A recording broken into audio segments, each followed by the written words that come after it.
This is Chris Markowski and Jenna Lane from Your Wake Up Call.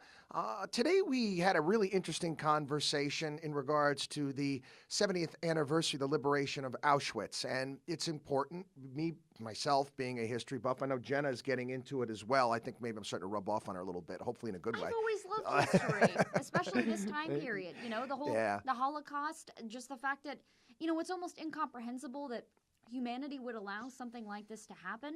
But nonetheless, if we don't continue to revisit something like this, even as painful as it is and as incomprehensible as it is that you have millions of people that were killed because of their faith and because of the way they were born, because you didn't just have the Jewish people that were killed, you also had people that were killed with disabilities, you had gays and homosexuals, you had Romani people that were killed.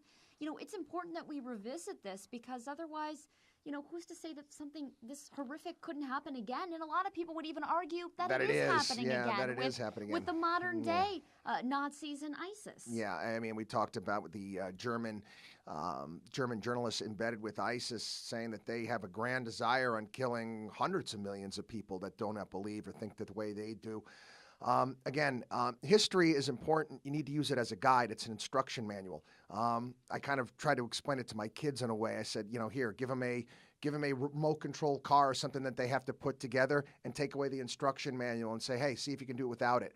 That's where you kind of get across. You need to study these things. You need to pay attention to these things so you're not destined to make the same mistake again and again and again. And one of the things that Jen and I try to do on the program is try to bring some of this perspective to the stories of the day.